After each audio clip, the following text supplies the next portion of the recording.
अस्सलाम वालेकुम। सियासत के इस खबरनामे में आपका इस्तकबाल है। मैं हूं रशीदुद्दीन। खबरनामे का आगाज करते हैं अहम सुर्खियों के साथ। नरेंद्र मोदी को दौरे अमेरिका की दावत, अमेरिकी वफ्द की चीफ मिनिस्टर गुजरात से मुलाकात। सऊदी अरब के नए कवानीन से हिंदुस्तानियों के लिए मुश्किलात, मरकजी वजीर वायला रवि फिक्रमंद। आंध्र प्रदेश में पुलिस की असरी तरबियत के लिए 100 करोड़ रुपए की मंजूरी। चार मीनार के तहफ्फुज के लिए हाईकोर्ट की मुदाखलत। संजय दत्त माफी की दरखास्त नहीं करेंगे, जेल जाने की तैयारियां। बढ़ते हैं खबरों की तफसील की तरफ। चीफ मिनिस्टर गुजरात नरेंद्र मोदी को अमेरिका आने की दावत दी गई है। अमेरिकी कांग्रेस के वफ्द ने उनसे मुलाकात करते हुए ख्वाहिश जाहिर की कि वो अमेरिका का दौरा करें। 2002 के मुस्लिम कुश फसादात के बायस अमेरिकी नज़्म व नस्क ने उन्हें वीज़ा देने से इनकार किया है। इसके बावजूद अमेरिकी वफ्द ने उन्हें दौरे अमेरिका की दावत दी है और वीज़ा के हुसूल के लिए अमेरिकी हुकूमत के साथ बातचीत करने का वादा किया है। अमेरिका के अरकान पार्लिमान और ताजरीन पर मुश्तमिल एक वफ्द ने वज़ीर आला गुजरात नरेंद्र मोदी से मुलाकात की। याद रहे कि 2002 के मुस्लिम कुश फसादात के बाद अमेरिका ने नरेंद्र मोदी को वीज़ा देने से इनकार कर दिया था। रिपब्लिकन कांग्रेस अरुण शाक, जिनका ताल्लुक इलिनॉय से है, उनकी क़यादत में 18 रुकनी वफ्द ने नरेंद्र मोदी से उनकी सरकारी रिहाइशगाह पर मुलाकात की। क़ब्ल वफ्द ने अहमदाबाद के साबरमती आश्रम का भी दौरा किया। नरेंद्र मोदी की रिहाइशगाह पर वफ्द ने तकरीबन 1 घंटे तक उनसे और दीगर आला ओहदेदारों से तबादला ख्याल किया। सरकारी बयान के मुताबिक नरेंद्र मोदी ने इस दौरान गुजरात की हमाजहती तरक्की, जिसमें माहौलियात दोस्त तरक्की भी शामिल है, उसके बारे में तफसीली तस्करा किया। उन्होंने कहा कि सख्त मेहनत के बाद रियासत गुजरात ने पूरे मुल्क में अपना मुनफरिद मुकाम बनाया है। बातचीत के दौरान शाक ने कहा कि अमेरिका में अवाम गुजरात के साथ काम करने में दिलचस्पी रखते हैं। सऊदी अरब की नई लेबर पॉलिसी हिंदुस्तान के लिए एक बड़ा मसला बन सकती है, क्योंकि इसके नतीजे में हिंदुस्तानियों के लिए तेल से मालामाल मुल्क में रोजगार कम हो जाने का अंदेशा लाहक हो गया है। नई पॉलिसी के तहत मुकामी सऊदी बाशिंदों के लिए रोजगार में 10% तहफ़्फ़ुज़ात फराहम किए जाएंगे। वजीर समंदर पार उमूर वायला रवि ने केरला में टीवी चैनल्स को इंटरव्यू देते हुए एतराफ़ किया कि ये एक संगीन मसला है, जिससे न सिर्फ हिंदुस्तान बल्कि दीगर ममालिक पर भी असर पड़ेगा। उन्होंने बताया कि वो सऊदी में हिंदुस्तानी सफ़ीर से कल ही इस मसले पर बातचीत कर चुके हैं और हिदायत दी है कि तमाम तब्दीलियों से उन्हें बर वक्त आगाह रखा जाए। नई पॉलिसी की अमल आवरी के लिए मुकर्ररा मोहलत चहारशंबे को ख़त्म हो गई। इस पॉलिसी के तहत रोज़गार हत्ता के छोटे और मुतवस्सित कारोबारी इदारों में भी 10% मुलाजमतें सऊदी शहरियों के लिए मखसूस कर दी जाएंगी। इसी दौरान केरला के वजीर शहरी तरक्यात व मनसूबाबंदी KC जोसेफ ने वज़ीर आज़म मनमोहन सिंह को एक मकतूब रवाना करते हुए सऊदी अरब में नई पॉलिसी से जुड़े रोज़गार मसले में मरकज़ से मुदाखलत की ख्वाहिश की है। उन्होंने लिखा कि नई पॉलिसी से सऊदी अरब में बरसरे रोज़गार हिंदुस्तानियों की एक बड़ी तादाद रोज़गार से महरूम हो जाएगी। सैकड़ों केरलाई शहरी रियासत को वापस हो रहे हैं। वो रोज़गार खो बैठे हैं, जिससे रियासत में माशी मसाइल और संगीन बेरोज़गारी पैदा होने का इम्कान है।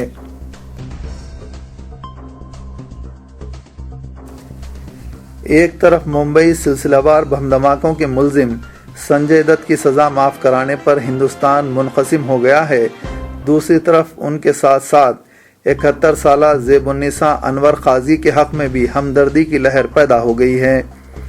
ज़ेबुन्निसा क़ाज़ी ने जस्टिस काटजू की अपील का हवाला देते हुए महाराष्ट्र के गवर्नर शंकर नारायणन से अपील की कि वो बेकसूर हैं और वो उतनी मुअम्मर हो गई हैं कि जेल की सज़ा की मुतहम्मिल नहीं हो सकती।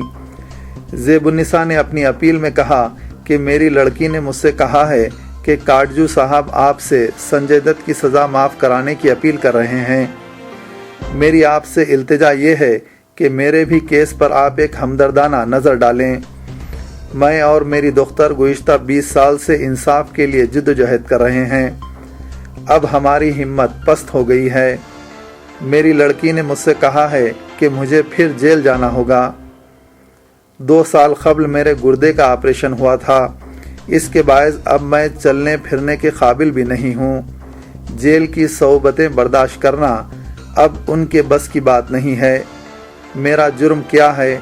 मैंने कोई भी गलत काम नहीं किया है जिसे गैर कानूनी करार दिया जाए। जिन गैर कानूनी हथियारों से संजय दत्त की ज़िंदगी तबाह हुई, वो हथियार अब ज़ेबुन्निसा के लिए मुसीबत का सबब बन चुके हैं, क्योंकि कुछ हथियार चंद दिनों के लिए ज़ेबुन्निसा के मकान में भी रखे हुए थे। इस जुर्म पर उनके खिलाफ टाडा कानून लागू किया गया था।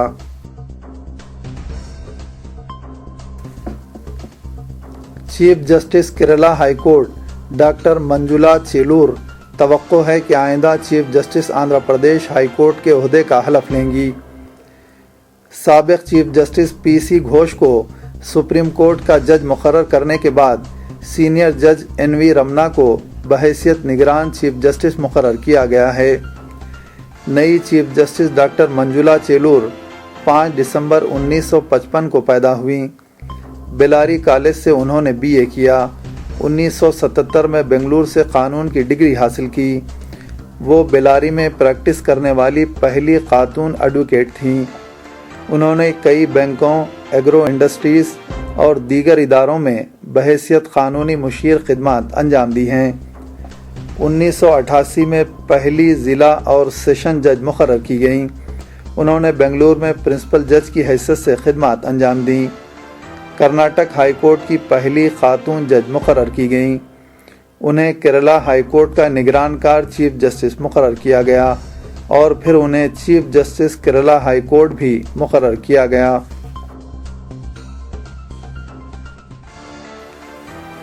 आंध्र प्रदेश में पुलिस को असरी तरबियत फराहम करने 13वें फाइनेंस कमीशन ने 100 करोड़ रुपये मंजूर किए हैं। चीफ मिनिस्टर किरण कुमार रेड्डी ने ये बात बताई। वो रियासती पुलिस एकेडमी में 1256 तरबियत याफ्ता सब इंस्पेक्टर की पासिंग आउट परेड की सलामी ले रहे थे। उन्होंने कहा कि गुज़िश्ता 3 साल के दौरान पुलिस में 36,000 ओहदों पर तकर्रुरात किए गए हैं। इलाकाई व मकामी उम्मीदवारों को सेक्शन 14F से मुस्तस्ना दिए जाने के मसले पर चीफ मिनिस्टर ने कहा कि इस सिलसिले में मरकज़ी वज़ीर दाखिला को मकतूब रवाना किया गया था। काबीनी कमेटी बराए पुलिस उमूर ने, जिनमें 15 वज़रा शामिल हैं, इस पर गौर किया। कमीशन ने इस सेक्शन को हज़फ करने की अपील को मुस्तरद कर दिया है। चीफ मिनिस्टर ने कहा कि आंध्र प्रदेश की पुलिस को मुल्क की बेहतरीन पुलिस होने का एजाज़ हासिल है, जो मुल्क के साथ साथ रियासत की तरक्की और खुशहाली के लिए काम कर रही है। उन्होंने कहा कि हुकूमत हर मुमकिना सहूलत पहुँचाने के लिए इक़दाम कर रही है। समाज में पुलिस का मौसर रोल होता है। Civil, arm reserve, AP special police से वाबस्ता सब इंस्पेक्टर्स कैडेट ने पासिंग आउट परेड में हिस्सा लिया। सब इंस्पेक्टर्स को चीफ मिनिस्टर ने मुबारकबाद दी। उन्होंने कहा कि ये नौजवान सब इंस्पेक्टर्स जो 25 से 30 साल की उम्र में करीब हैं, उन्हें 30 से 33 साल करने का मौका मिल रहा है। चीफ मिनिस्टर ने सब इंस्पेक्टर्स को मशवरा दिया कि वो जल्दबाजी और सियासी मुदाखलत के दरमियान कोई गलत फैसले न करें। उन्होंने कहा कि साल 2011-12 और 2014 के दरमियान 13वें फाइनेंस कमीशन ने 100 करोड़ रुपये मंजूर किए हैं, जो सालाना 25 करोड़ रुपये हर मालियाती साल के तहत इस महकमे पर खर्च किए जाएंगे।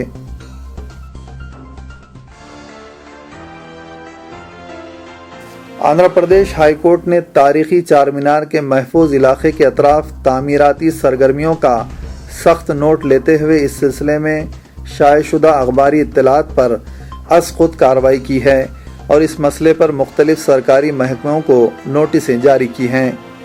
कारगुजार चीफ जस्टिस एनवी रमना और जस्टिस विलास अफजल पुरकर पर मुश्तमिल मफाद आमा की दरखास्तों की बेंच ने محکمہ آثار قدیمہ، چیف سیکرٹری، پرنسپل سیکرٹری محکمہ جات داخلہ، بلدی نظم و نسق، شہری ترقی، آثار قدیمہ و museums, director general police, city police commissioner, ضلع کلکٹر حیدرآباد، کمشنر GHMC، رکن secretary AP pollution control board اور اسٹیشن ہاؤس آفیسر چار مینار پولیس اسٹیشن کو نوٹسیں جاری کی ہیں۔ چار مینار پولیس اسٹیشن کے کمپاؤنڈ وال کے لیے دن کے اجالے میں جاری تعمیر کے باوجود متعلقہ محکمہ جات کی خاموشی پر مختلف اخبارات نے تصاویر کے ساتھ اس مسئلے کو عوام کے سامنے پیش کیا، کیونکہ تاریخی ورثے کی حامل عمارتوں کے 100 میٹر کے حدود میں کسی بھی قسم کی تعمیراتی سرگرمیوں پر محکمہ آثار قدیمہ کی طرف سے امتناع عائد ہے، لیکن ان تعمیرات پر محکمہ آثار قدیمہ خاموشی اختیار کیے ہوئے ہے۔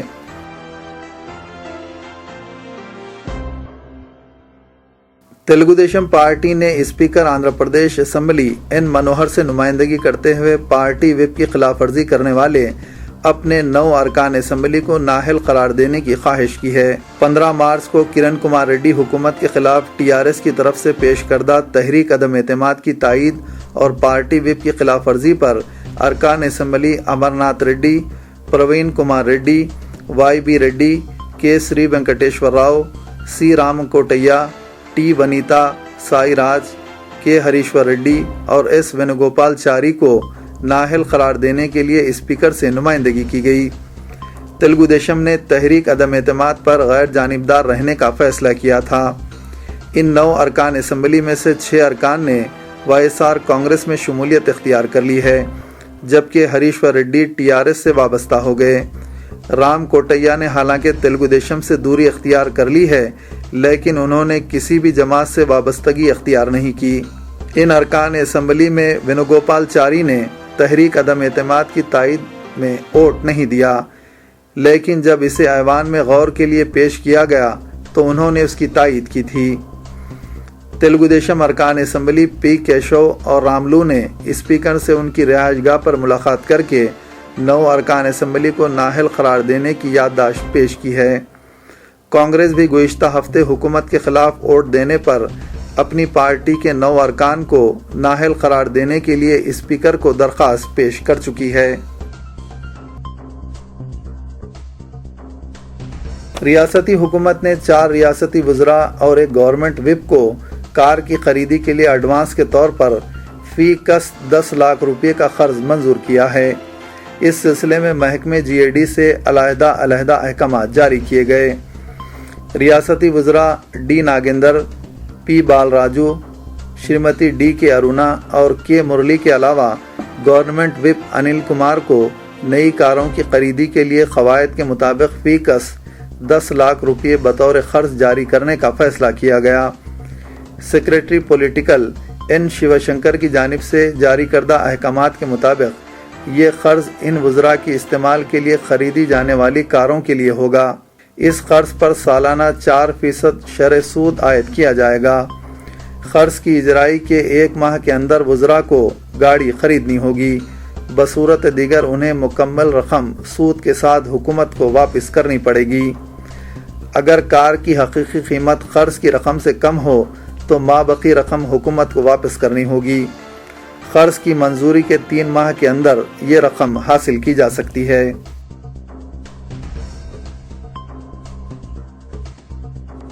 محکمہ فائنانس نے اقلیتی طلباء کے اسکالرشپ اور فیس باز ادائیگی کے لیے ٹریزری کے انجماد میں رعایت کا فیصلہ کیا ہے۔ مالیاتی سال 2012-13 کے اختتام سے عین قبل محکمہ فائنانس نے 26 مارچ کو ٹریزری کو منجمد کر دیا تھا، جس کے باعث اقلیتی طلباء کی فیس ادائیگی اور اسکالرشپ کی رقومات منجمد ہو گئی تھیں۔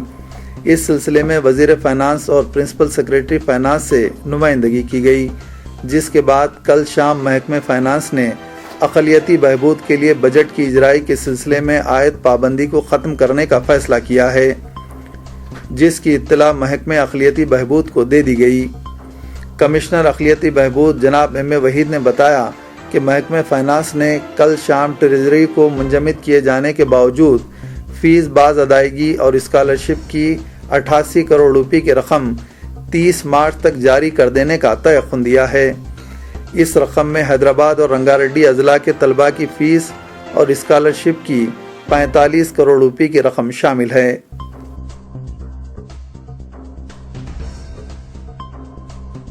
बॉलीवुड अदाकार संजय दत्त ने कहा कि वो माफ़ी की कोई दरख्वास्त नहीं करेंगे और अदालत की जानिब से उन्हें जो मोहलत दी गई है उस मुद्दत के अंदर ही खुद सुपुर्दगी इख्तियार करेंगे। 1993 के मुंबई सिलसिलावार धमाकों के केस में सुप्रीम कोर्ट ने संजय दत्त को 5 साल जेल की सज़ा सुनाई है। 53 साल अदाकार की माबकी सज़ा माफ़ कर देने के लिए फिल्मी हस्तियों के अलावा सियासतदानों और समाजी कायदीन की जानिब से भी बड़े पैमाने पर अपील की जा रही है। इस पस मंज़र में संजय दत्त ने कहा कि मैं आपसे यही कह सकता हूं कि मैंने माफ़ी के लिए दरख्वास्त नहीं दी है। ऐसे कई लोग हैं जो माफ़ी के मुस्तहक़ हैं। मैं मीडिया और मुल्क के मोअज़्ज़िज़ शहरियों से हाथ जोड़कर कहना चाहता हूं कि जब मैं माफ़ी के लिए ख्वाहिश नहीं कर रहा हूं तब इस पर कोई बहस व मुबाहिसा नहीं हो सकता। संजय दत्त ने ये बात बड़े जज्बाती अंदाज में कही, हत्ता के सहाफ़ियों से तबादले ख्याल के दौरान वो रो पड़े। उन्होंने कहा कि वो अदालत उज़्मा का बेहद एहतराम करते हैं और इसकी जानिब से आयद की गई तमाम शराइत व क़वाइद की पाबंदी करेंगे। मुअज़्ज़िज़ अदालत उज़्मा ने खुद सुपुर्दगी के लिए मुझे मोहलत दी है और मैं मुक़र्ररा वक्त में ख़ुद को क़ानून के हवाले कर दूँगा। प्रेस कॉन्फ्रेंस में उनके साथ उनकी बहन व रुकन पार्लियामेंट प्रिया दत्त भी मौजूद थीं। संजय दत्त चूँकि 18 माह जेल में गुजार चुके हैं इसलिए उन्हें 3.5 साल कैद में रहना होगा। अदालत उज़्मा ने फैसले के दिन अदाकार को खुद सुपुर्दगी के लिए 4 हफ्ते की मोहलत दी है। संजय दत्त ने कहा, मैं लरस कर रह गया हूँ। ये मेरी ज़िंदगी का मुश्किल तरीन दौर है। मैं मीडिया और बुज़ुर्ग शहरियों से हाथ जोड़कर गुजारिश करता हूँ कि मुझे सुकून से रहने दें। खबरनामे के अख्तिताम की दीजिए इजाज़त। खुदा हाफिज़।